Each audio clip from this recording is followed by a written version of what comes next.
Yes. Is that what asking me the other day?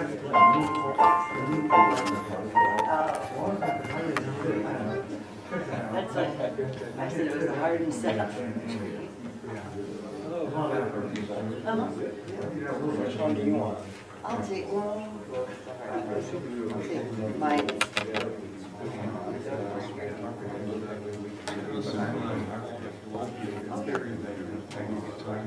What about us young people? Okay.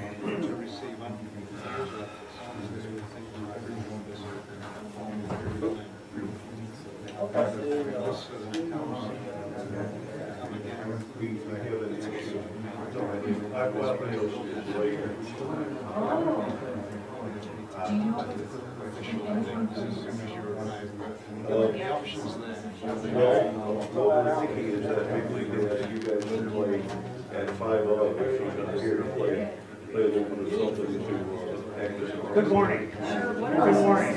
Good morning. Peter, how are you?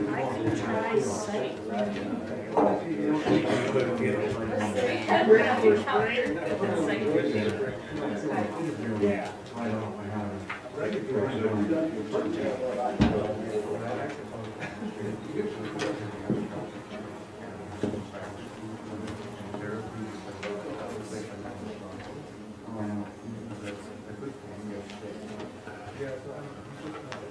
Last week we had a lot of kids for age. This week, who knows?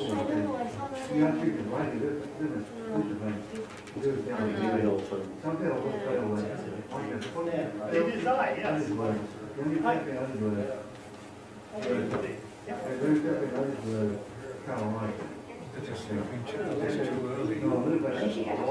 All right. What do you think about those Christmas?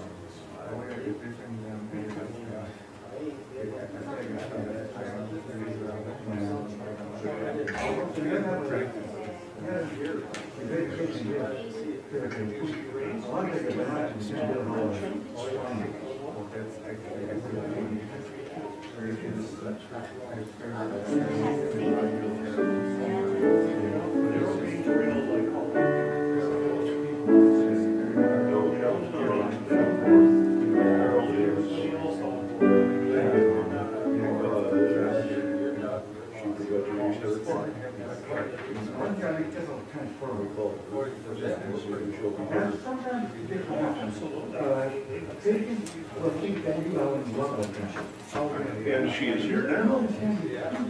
She actually is here.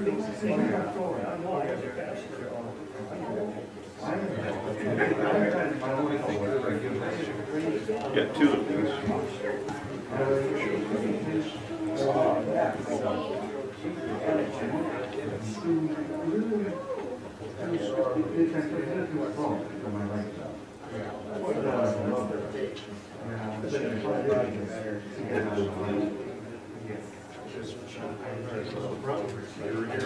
Everything is good.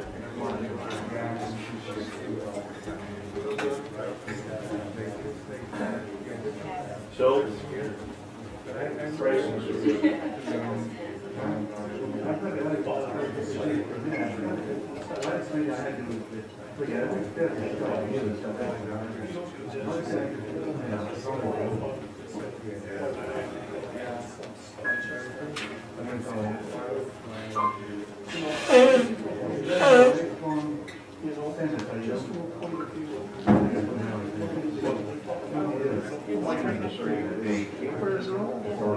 Sheriff. Girl Scout? Girl Scout. Brown? Girl Scout. Very good. You enjoy that? Good little kids, huh? Cool. One kid for various things he did. Did you earn them? You did something and you got a good, that's good. What's that?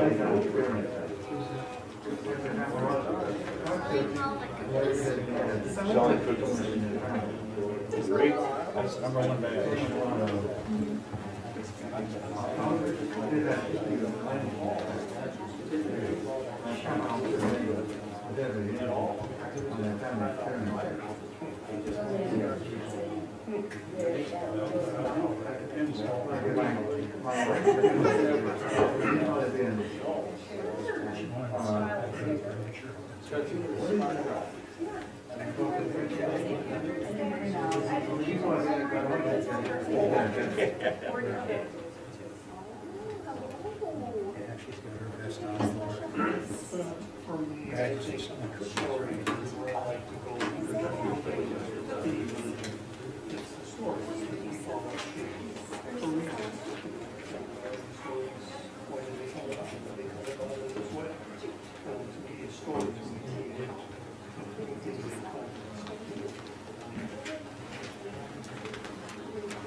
Terry.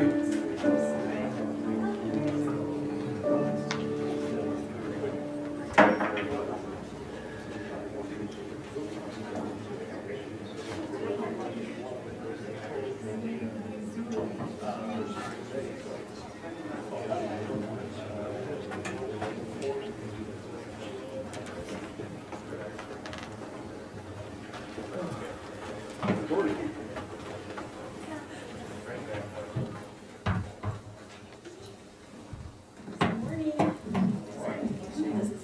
Can you hear me all? Yes. Okay, perfect. So, welcome to today's service. I'm grateful that you are here today. My name is Sydney Lee. I am the service coordinator for today at All Souls Church, where our mission is to seek truth, practice love, and celebrate life. Whether you are joining us for the first time or you've been a member for a long time, you are welcome here. Whatever faiths you have known or have not known, or whatever your heritage, you are welcome here.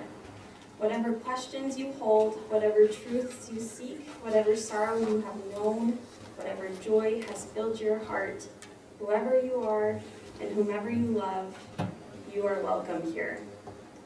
I'm going to start the service by opening it up for announcements.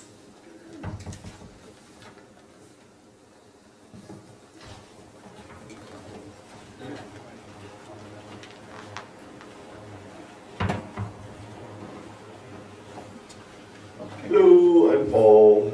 Some of you know me. Today, we are going to have a pledge kickoff lunch downstairs. Everyone here is welcome. Even if you're not here, you're welcome. We're going to have lunch. We'll have some music, we'll have some food. Do please join us. We've got plenty to eat. Second announcement, on Wednesday of this week, unplanned, unready, uncertain, men's ungroup at Monk's, 5 o'clock. So be there or don't come, one way or the other. But you're welcome to come.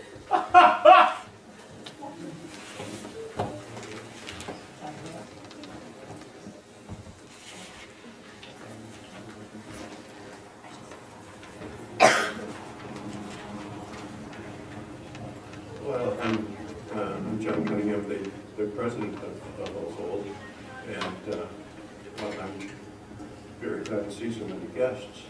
My remarks here are really addressed to the members that we have prepared a budget, that the Finance Committee has prepared a budget for next year, and the pledges, of course, are the core of it. Unfortunately, they only pay for about half of our budget. The other half comes from our half of the collection plate. We rent the church out at least until June. Our lease is up in June, so the hope we're enjoying for that is, of course, you can lease out the house. Then we get some other requests besides our pledges, but the pledges themselves only cover just under half of the cost of running the church and the cost of running the church. Unfortunately, it has to come first. We have to pay the mortgage, and we have to pay the utilities and the snow removal and all that stuff. And this year we're having to do the real work of the congregation as when we receive the offering. We give these gifts freely. Minister Saugstad talked about giving these gifts freely.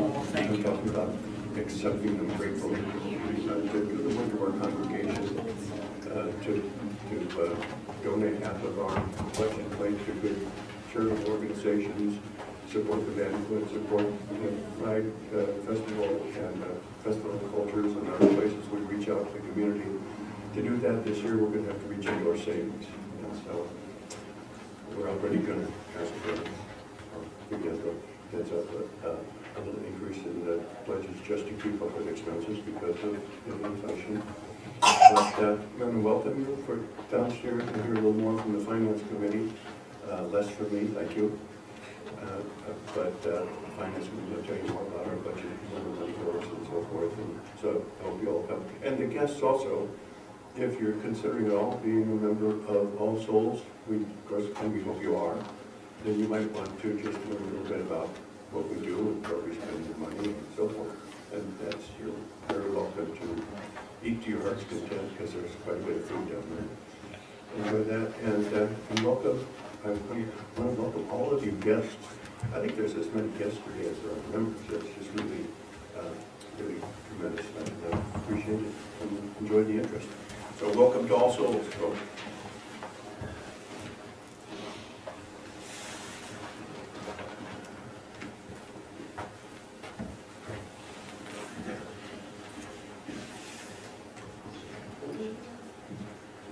Good morning, I'm Marcia, and I'm on the care team.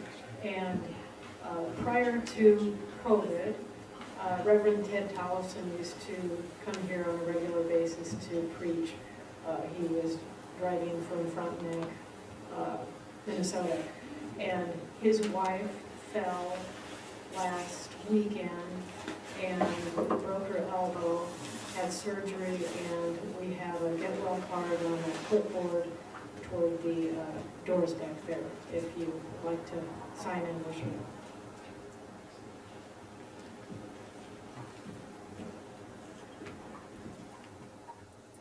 We will continue our service with a prelude from our pianist Carol Flower, and after we will do our chalice thing.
chalice lighting, there are words to follow. We will say them together, and I will lead.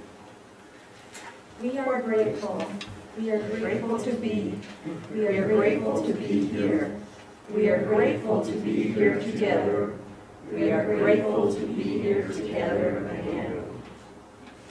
Our first song today will be number 91, Mother of All. Please stand as you are able and willing.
Embraces us, remnants of their fiery furnaces pulse through our veins.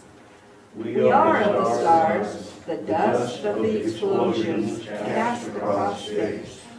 We are of the earth, we breathe and live in the breath of ancient plants and beasts. Their cells nourish the soil. We build our communities on their harvest of gifts. Our fingers trace the curves carved in clay and stone by forebears unknown to us.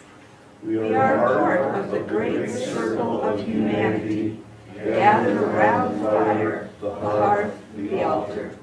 We gather anew this day to celebrate our common heritage. And may we recall in gratitude all that has given us birth. All right. We will now transition to our story for all ages. I invite any children to come up to the front.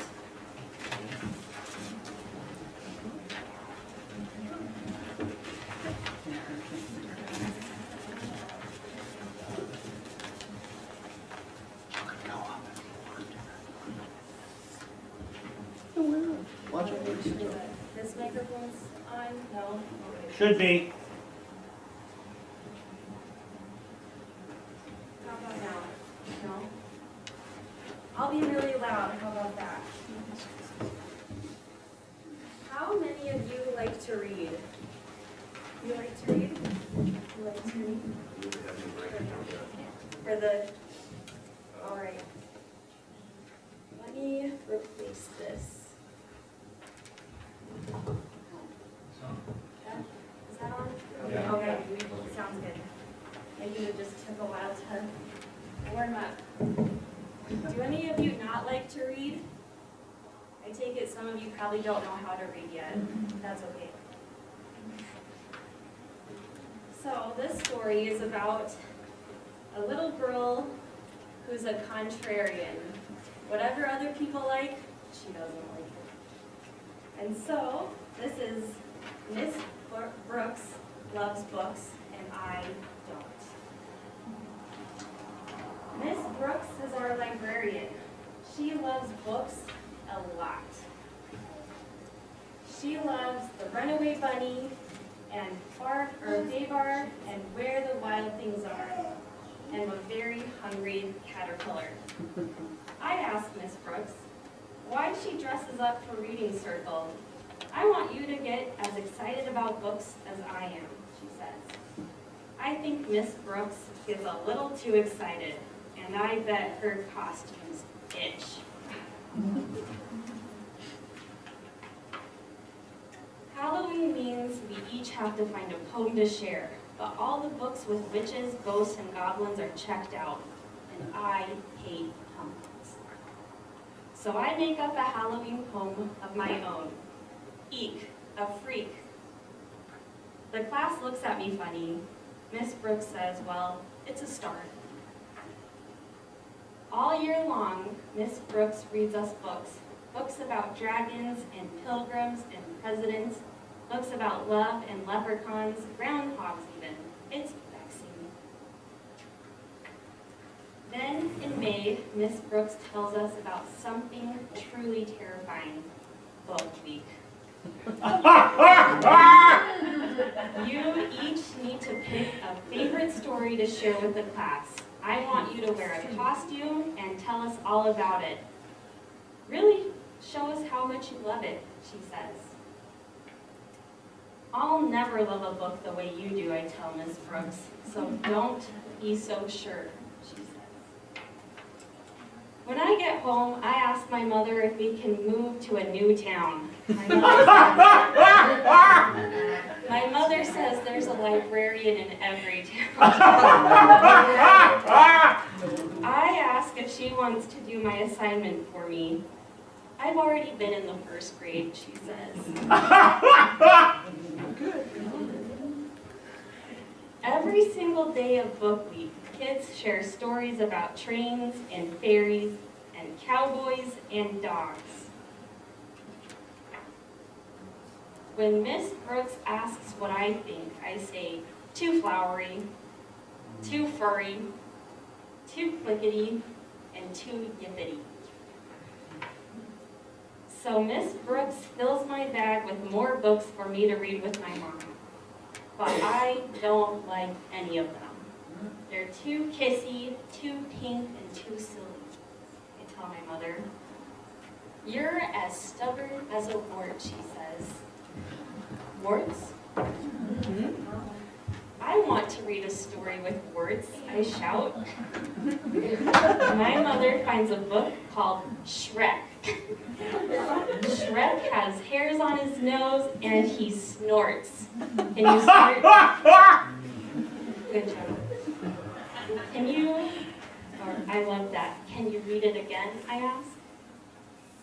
I love this book. I have to practice the words over and over, but my mother helps. Then we make an ogre costume. I make stick-on warts for the whole class. When I get to school the next day, I ask Miss Brooks to lend me a hand. When I say the word snort, the whole class snorts. Can you guys snort again? I explain why a stubborn, smelly, snorty ogre searching for a revolting bride makes me laugh. Miss Brooks says she's glad I found a book to love.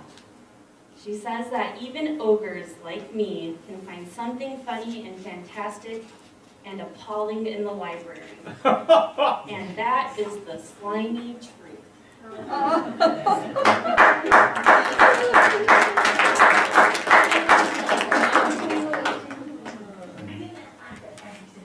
All right, we will now sing the children out for their children's program downstairs.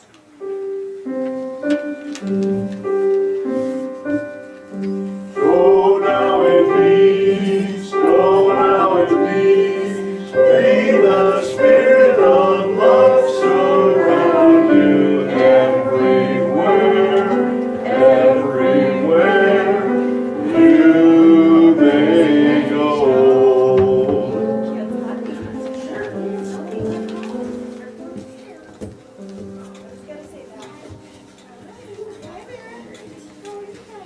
So in this congregation, we found it helpful to share the ups and downs of our lives by the practice of taking a stone from a bowl, holding it in our hand, warming it and expressing our thoughts of either joys or concerns that we've had in our life, then placing the stone in the water so that the ripples of the water carry our joys and concerns out into the wider world.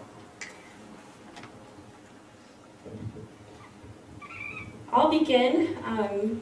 So this week my boyfriend has come to visit and I was not expecting that, but it's been a wonderful weekend. And maybe a little bad news because I found a job. That's not the bad news. The bad news is I will be leaving in May and I'm so sorry that I'll miss you guys.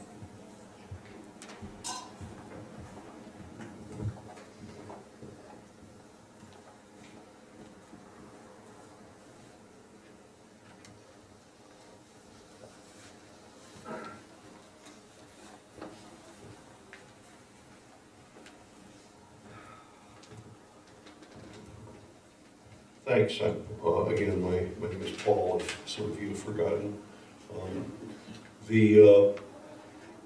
Just to reiterate what Marcia said, Ted Tollefson's wife, Kristen, fell down and broke her elbow. We have a card in the back that, if you'd like to sign it, if you had the opportunity to meet Ted and his wife, it'd be great if we could send her a note.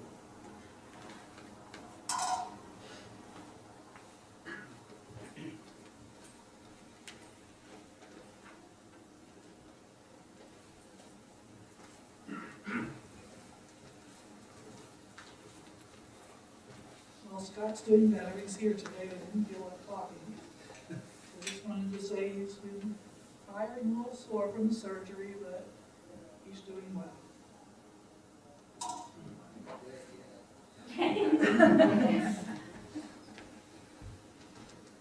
Well, as I mentioned, the president of All Souls and I have been concerned that Sydney's leaving. I had made plans for her.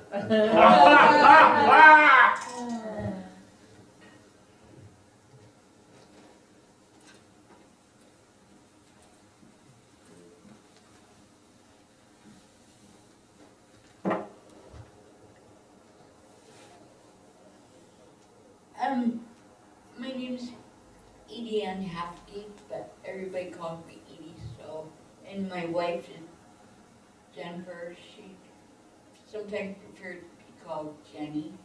And we've lost a friend recently, and she feels very relieved, my wife does. Me, I just, at some point, have no idea how I should feel. And I do feel very sad, and I feel very, I don't know, I'm just not sure. And I just feel like we haven't gotten any closure. And so we'd like to be able to find closure, but we just really do not know how to do this. She is Native American. They're Native American descent. And so there is a certain bit of culture that goes with it and such like that. So we'd like to think about ourselves, think about our friend, and all that good stuff, and think about us, Jennifer and myself, and hope that we can be able to know how to deal with it in time. She's very relieved and such, but like I said, I have no idea how she feels. So thank you so much.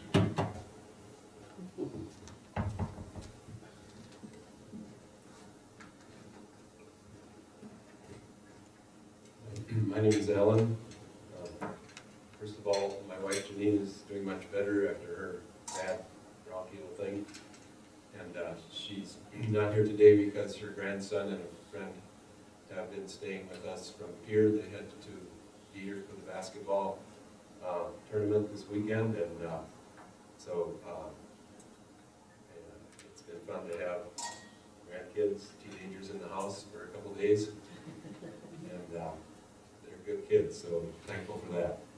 And then here's to all of you who set your clocks ahead and came here on time.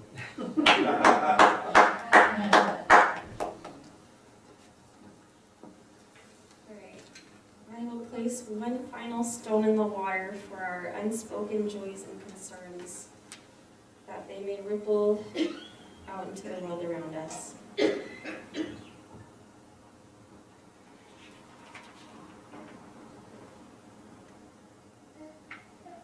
We will follow next with a moment of silence for reflection, and then we will resume after that.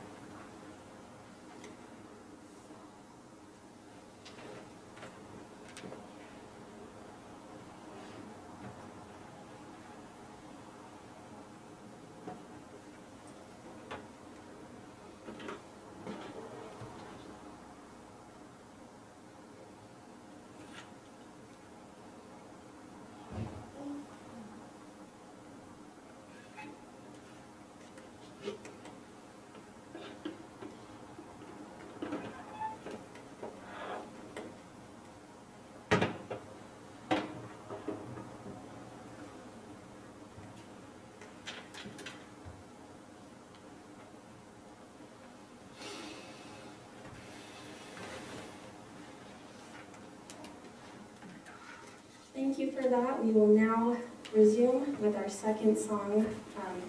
It'll be in the light blue book, I believe, number 1014, Standing on the Side of Love.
Standing on the side of love.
1. It is our quiet time. We do not speak because the voices are within us. It is our quiet time. We do not walk because the earth is all within us. It is our quiet time. We do not dance because the music has lifted us to a place where the Spirit is. It is our quiet time. We rest with all of nature. We wake when the 7 sisters wake. We greet them in the sky over the opening of the kiva. I would like to turn the time over to our minister, Allan Saugstad, who will be sharing a message about sharing our abundance.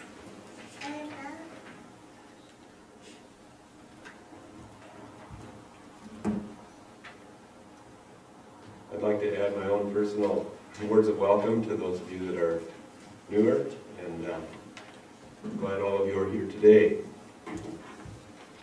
So I have kind of a threefold set of phrases for you to think about today. The first one is from scarcity to abundance. The second one is from entitlement to gratitude. And the third one is from stinginess to generosity.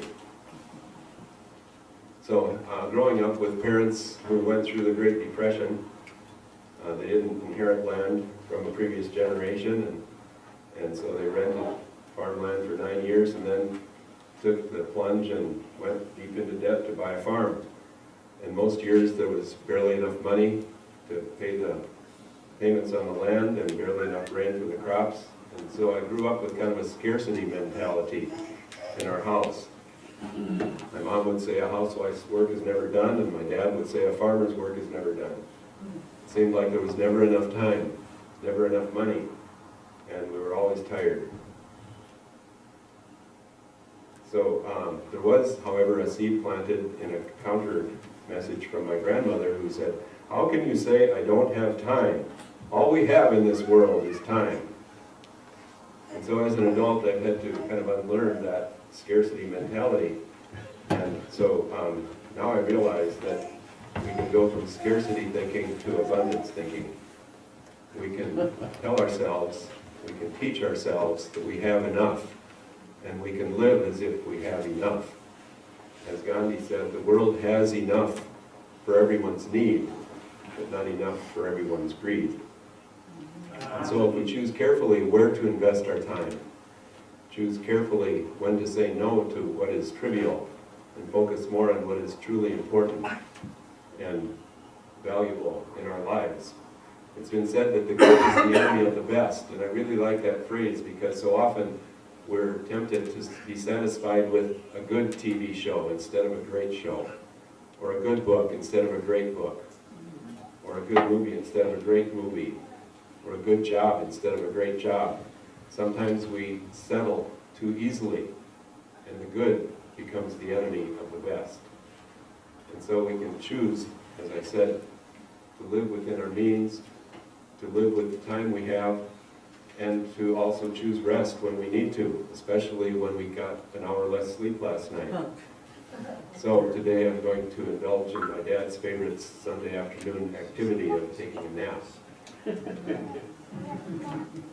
Secondly, from entitlement to gratitude. Living in the United States and being part of the dominant society here, we're tempted to feel entitled. We brag about the fact that our ancestors crossed the ocean and crossed the country and tamed the wilderness, and we worked for what we have and all of that. But we've come to realize that that's only one side of the story, one part of the story. It's kind of the bright side, but we're beginning to recognize the seamy side of this story, including what we did to the native people who were here thousands of years before us, and also what we did to all those who were enslaved. And so, in thinking about moving from entitlement to gratitude, one way, of course, is to compare ourselves to people who are less fortunate. And I recently read this memoir entitled "Don't Look Back," about a recent immigrant to the United States from Sudan.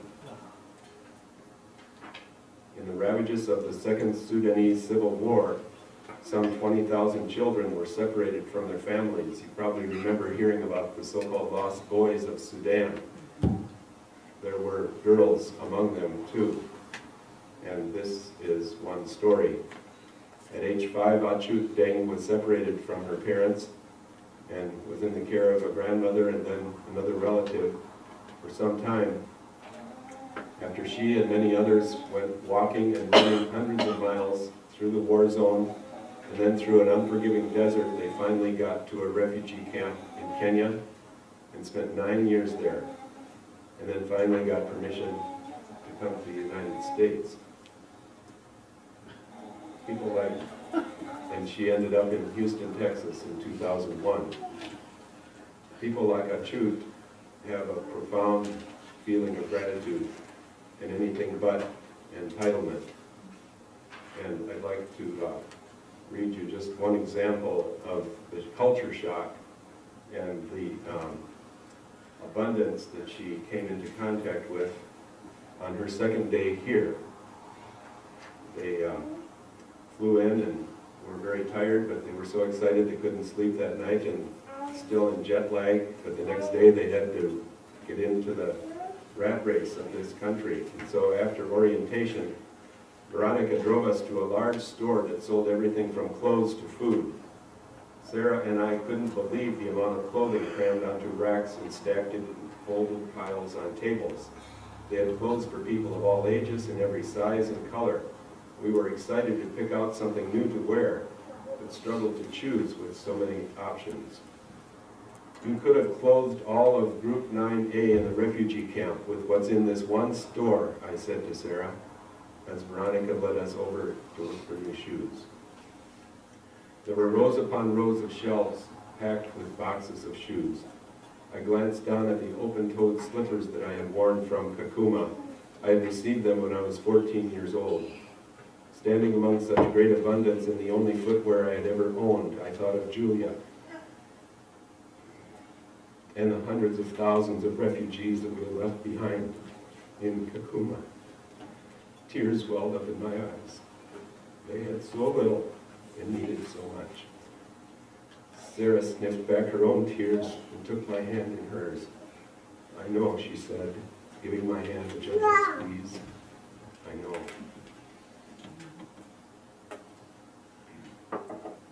Well, eventually, there's a lot more to the story.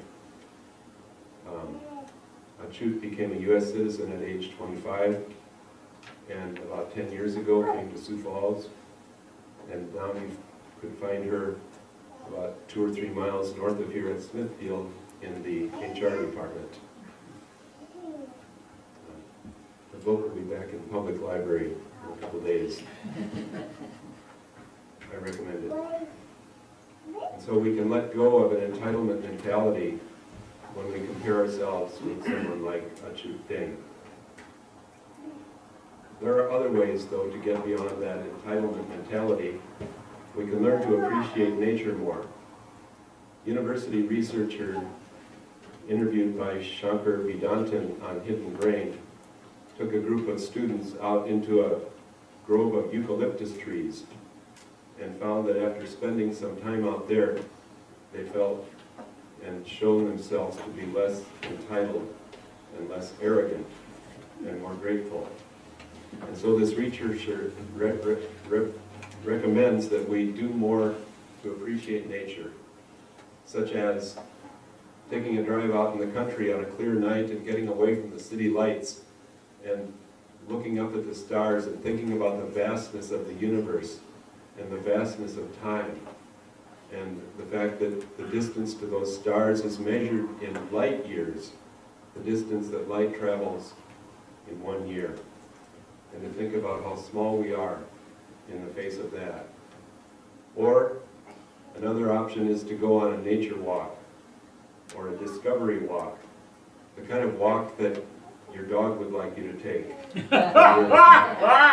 The kind of walk that your toddler grandchild would like to go on, where they take the time to bend down and look at things and sniff things and pick things up and notice the sights and the smells and the sounds all around. to notice the detail, to think about the fact that no two snowflakes are alike. And of course, we've had so many billions of them this year. The fact that there are no two leaves that are alike, and the average adult oak tree has 250,000 leaves on it. No two are alike. And the billions of cells in our own human bodies. And the list goes on and on of the wonders of nature that can help us to capture that feeling of awe again, and to capture a sense of beauty and a profound gratitude for our life and the world in which we live.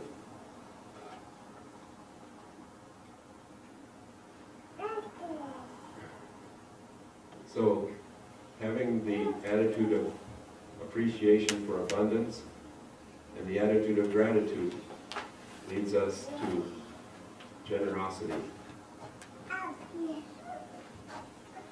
And this also relates to principle 3 of our UU principles, namely acceptance of one another and encouragement to spiritual growth in our congregation.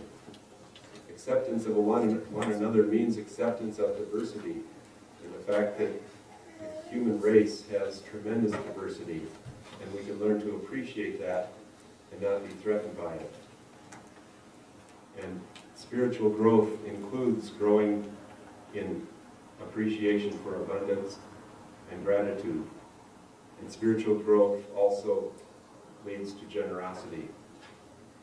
And so I'd like to quote words from Steve Hildebrand, the head of Promising Futures Fund, who sent this beautiful message after our congregation gave our holiday appeal to that organization last couple months ago, when we were able to send a check for more than $6,000.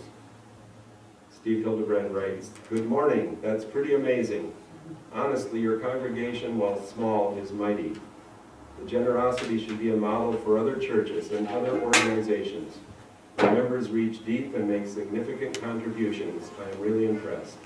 Thank you, and thanks to all the members of All Souls." It is said that the happiest people in this world are not the ones who set a goal to be happy, but it's the ones who help other people to be happy. So whenever we can do good for others, whenever we can share our gifts, share our time, share our energy in the spirit of abundance in order to be a blessing to the people around us, that's when we will be the happiest. I found that especially empty nesters and retirees who find the opportunity to volunteer are some of the happiest people that I meet. And so today, we're invited downstairs afterwards to enjoy abundance, to enjoy table fellowship, wholesome food, and entertainment, and to celebrate our abundance, to express our gratitude, and to pledge our support for All Souls in the coming year. We have a fiscal year from July 1st to June 30th, so that's why we talk about the coming year. But those of you who are new are not expected to pledge. Just come down and enjoy what we have downstairs. And now I'm going to ask Dean to pass out an index card to each of you and a pen if you need it. And we want to ask you to write down a couple of things in the few minutes remaining in our program this morning.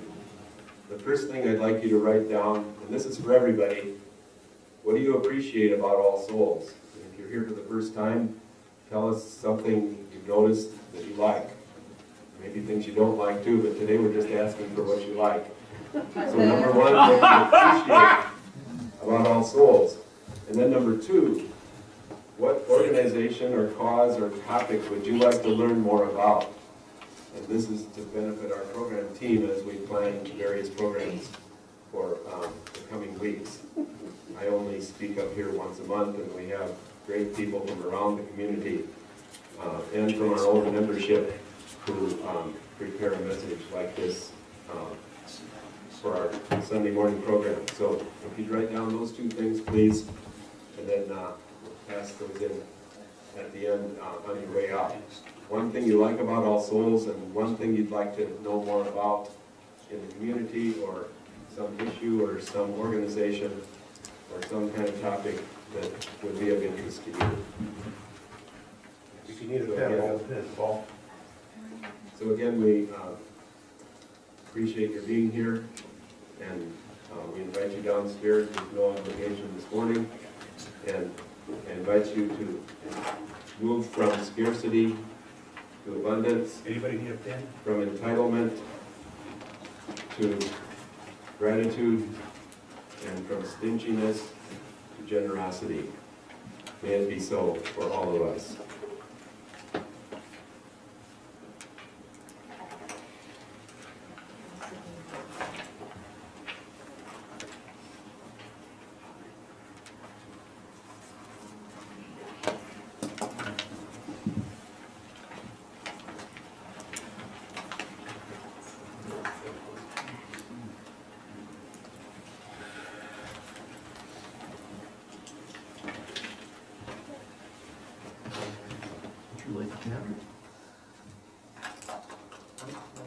Are you?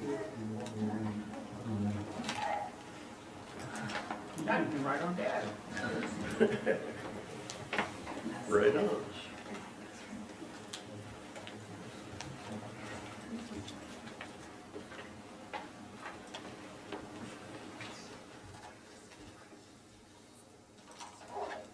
We will proceed with our service,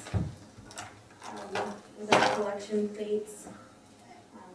We invite that you provide generously, so that we can continue to carry on the functions and the purposes of this church. Half of the collection plate proceeds will go towards feeding South Dakota. If you remember from a few months ago, the only food bank in the state of South Dakota.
Now, if you'll join me in reading the words to receive the offering. We give These gifts freely. We receive these gifts gratefully. We dedicate these gifts to the work of our congregation, serving human wholeness, caring for our planet, upholding religious freedom, welcoming the stranger, loving one another. We'll now proceed with our third song, number 318, We Would Be One.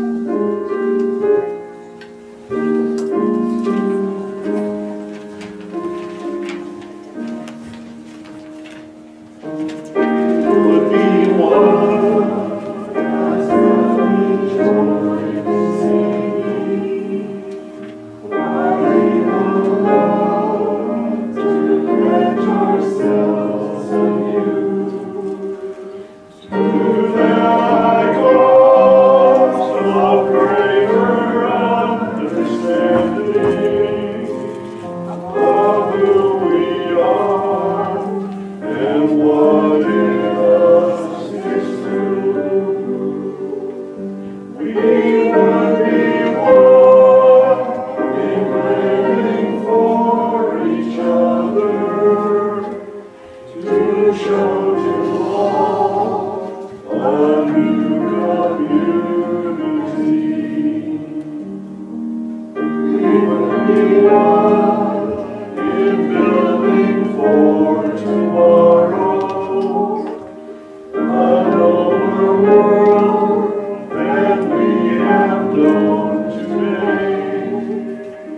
We would be one in searching for that meaning which finds our hearts and points us on the way. As one we pledge ourselves to great service, with love and justice strive to make us free.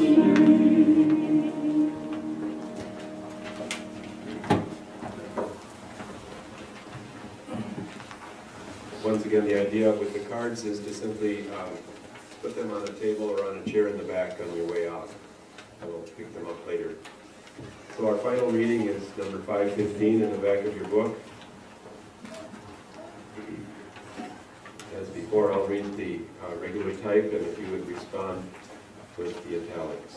And then just to let you know that after we extinguish the chalice, we remain seated for the postlude to enjoy some more beautiful songs from the British Isles, thanks to Carol. We lift up our hearts in thanks, number 515. For the sun and the dawn which we did not create, For the moon and the evening, which we did not make. for food which we plant but cannot grow, For friends and loved ones we have not earned and cannot buy. for this gathered company which welcomes us as we are, from wherever we have come, For all our free churches that keep us human and encourage us in our quest for beauty, truth, and love. for all things which come to us as gifts of being from sources beyond ourselves, Gifts of life and love and friendship, we lift up our hearts in thanks this day.